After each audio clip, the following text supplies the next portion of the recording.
and welcome to Swan Island Dahlias. I'm Heather Schlow, part of the team here at Swan Island Dahlias in the Willamette Valley in Oregon. Today we're going to show you a little bit of our cuttings, our greenhouse that we do some cuttings in, and show you how we take the cuttings and how the process works so that you can learn how to do this at your own home. This is a way to increase the amount you have of a variety if you don't have a lot of tubers. We do this for about 3 months in the year, and it helps us build up our stock of varieties that we maybe are low on or needing to build stock up to sell. So we don't sell the cuttings, but we do use this as a method of increasing the amount of tubers that we're growing for stock the following year. So let's get started. So here are some tubers that we've started about a month ago, and this will kind of give you an idea. They've been growing for over a month, and we've continued to take cuttings from them. Let's give you some details on how we do this. So here are some tubers that have been growing some nice sprouts for us, and you're going to see we're going to take a cutting off of that. As you can see on some of the tubers, there's multiple sprouts coming off, or there's like a dead spot where its cutting has already been taken. So for instance, on this guy, you can see that multiple cuttings have been taken off of the tuber, and it will then re-sprout again. So we can take about 10 cuttings off of each tuber. And the cuttings are done from about late January through April, and then we'll go ahead and plant them outside once we are away from the chance of frost.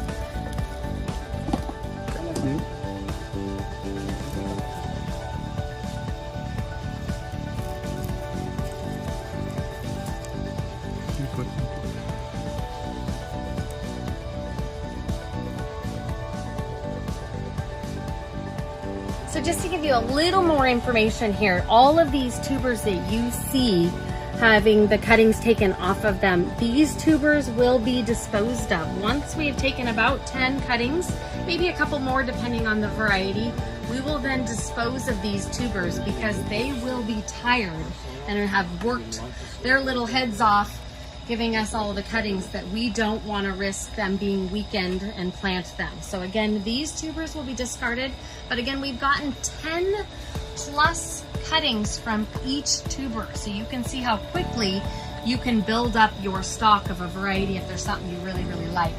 But again, there's 75 degrees plus in here at a constant temperature. Humidity is high, definitely. Obviously, we're in the greenhouse.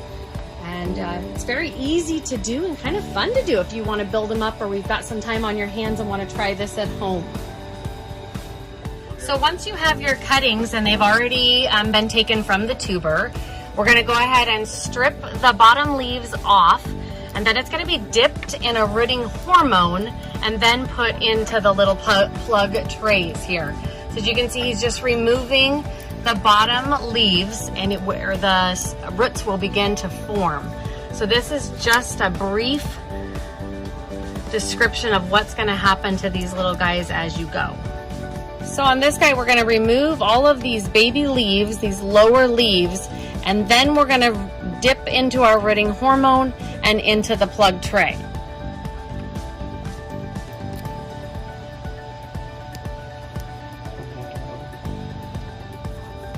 So we're just using a little cheating method here, just a little pin to make our little holes in the trays. So we're going to take those new cuttings that have just had their leaves cleaned off of them. They're dipped into the rooting hormone about halfway, so you can see up that stem, and that hormone helps the roots develop very quickly. So once we've dipped them, we'll put them into the plugs, kind of squeezing them down in there, getting the dirt around each of the little stalks so that the roots can start to grow immediately.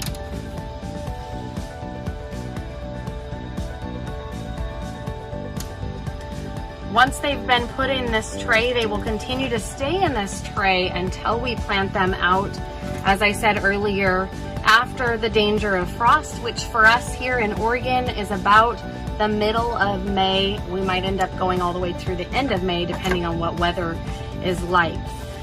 We will do thousands and thousands of cuttings. We do not sell the cuttings, but we use this method to increase our stock of a variety that we are low on and need to rebuild or need to increase the amount that we grow. Once we've taken the cuttings, a few hours later, we'll go ahead and give them their first dose of fertilizer food.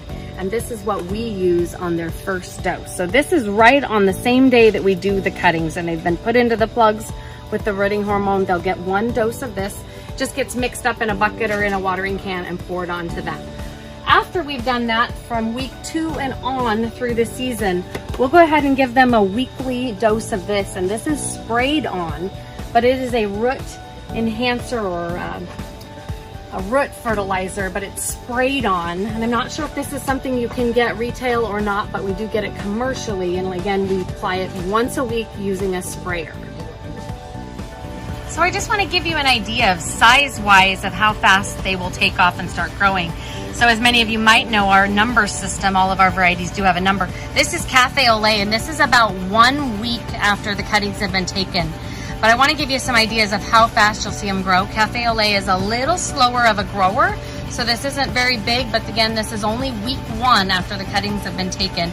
We just never seem to have enough of this stock, so this is definitely one we're put in cuttings and trying to build up our stock to have more to sell. Just to give you an idea, this tray here is about 3 weeks old. So these guys were taken 3 weeks ago as cuttings and have definitely grown up quite a bit. Then we can move over and show you that this is about a month old, and these guys are definitely taking off and growing a lot. You can see that their roots are developing quite nicely. They will stay in this tray until we plant them out middle of May through May. We do about 100,000 cuttings a year just to build up our stock. So this will kind of give you an idea. These varieties are all different. The 3 that I just showed you, those are not all Cafe Au Lait. You can notice that the stem color is different, the leaf shape and texture is different. But I just wanted to give you an idea of 3 different sizes and how fast they grow.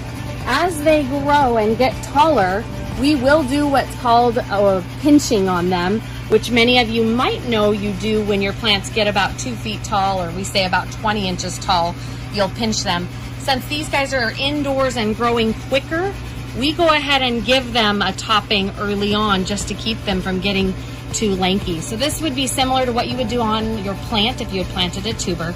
But we're gonna go right above that leaf set there, and I'm gonna pinch that right out and pull that out. And all that did is stop the growth right there and allow it to become bushier instead of growing tall and lengthy. So that's just a little helpful hint on your seedlings or your cuttings if you get them started and know that they're just a little too lanky and seem a little thin.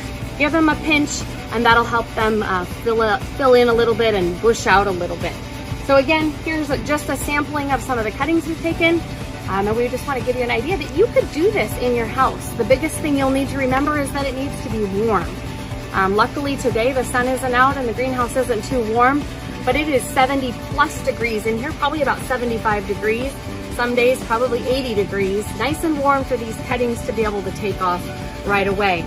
Remember that your trays do have to be watered on a regular basis. If they are to dry out, you are going to lose those tender shoots since they do not have a good root system at this point. But it's really, really important to keep them watered and fertilized weekly, as we talked about. It's fun just to go back and look at all of these tubers. You can see all of the places that different cuttings have been taken.